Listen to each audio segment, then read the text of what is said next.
Hello दोस्तों, तो आज की कहानी है दो मछली और एक मेंढक। एक तालाब में दो मछलियां रहती थी।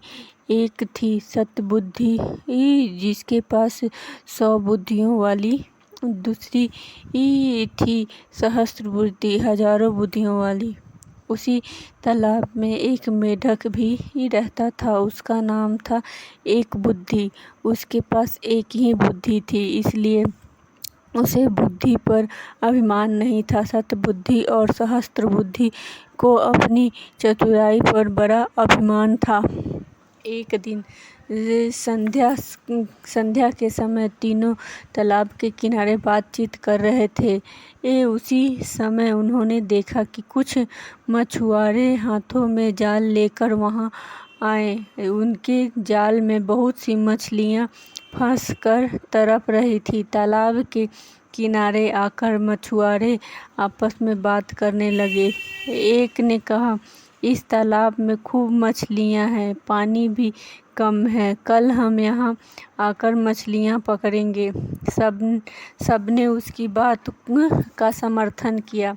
कल सुबह वहां आने का निश्चय करके मछुआरे चले गए हैं। उनके जाने के बाद सब मछलियों ने सभा चिंतित थी कि क्या किया जाए। सब ने चिंता का उपहास करते हुए सहस्त्र बुद्धि से कहा, डरो मत।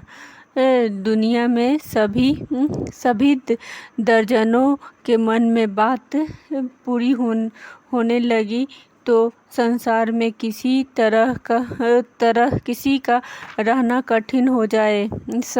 सपनों और दुष्टों से अभिप्राय कभी पूरे नहीं होते, इसलिए संसार बना हुआ है। किसी ने कथन मात्र से डरने का पुरुषों का काम है।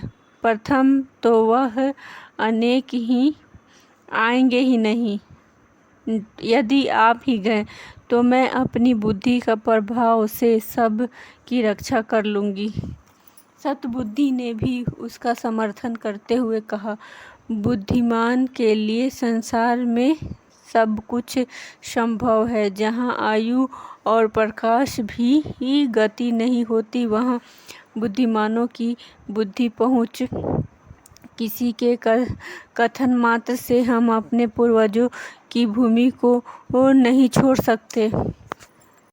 अपनी जन्मभूमि में जो सुख होता है वह स्वर्ग में भी नहीं होता। भगवान ने हमें बुद्धि दी है, भय से भागने के लिए नहीं, बल्कि भय से युक्तिपूर्वक सामना करने के लिए। तालाब की मछलियों को तो सतबुद्धि और सहस्त्र बुद्धि के अवशासन पर भरोसा हो गया, लेकिन एक बुद्धि मेंढक ने कहा, मित्रों, मेरे पास तो एक बुद्धि है। वह मुझे यहाँ से भाग जाने की सलाह देता है, इसलिए मैं तो सुबह होने से पहले ही इस जलाशय को छोड़कर अपनी पत्नी के साथ दूसरे जलाशय में चला जाऊंगा। यह कहकर वह मेंढक मेंढकी लेकर तालाब से चला गया। दूसरे दिन अपने वचनानुसार वही मछुआरे वहां आए। उन्होंने तालाब में जाल बिछा दिया। तालाब की सभी मछलियां जाल में फंस सतबुद्धि और सहस्त्र बुद्धि ने बचाव के लिए बहुत से पैतरे बदले, किंतु मछुआरे भी अनाड़ी न थे। उन्होंने चुन कर सब मछलियों को जाल में बांध लिया। सबने तड़प कर प्राण दिए। संध्या समय मछुआरे मछलियों से भरे जाल को कंधे पर उठा लिए। सतबुद्धि और सहस्त्र बुद्धि बहुत भारी मछलियां थीं, इसलिए इन दोनों को उन्होंने कंधा और हाथ में लटका लिया था। उनकी दुख व्यवस्था देखकर मेंढक ने मेंढकी से कहा, देखो प्रिय, मैं कितना दूरदर्शी हूँ। जिस समय सतबुद्धि कंधों पर और सहस्त्र बुद्धि हाथों में लटकी जा रही है, उस समय मैं एक बुद्धि एक छोटे से जलाशय में निर्मल जल में स्नान विवार कर रहा हूँ। इसलिए मैं कहता हूँ कि विद्या से बुद्धि का स्थान ऊंचा होता है और बुद्धि में भी सहस्त्र बुद्धि की अपेक्षा एक बुद्धि होना अधिक व्यवहारिक है।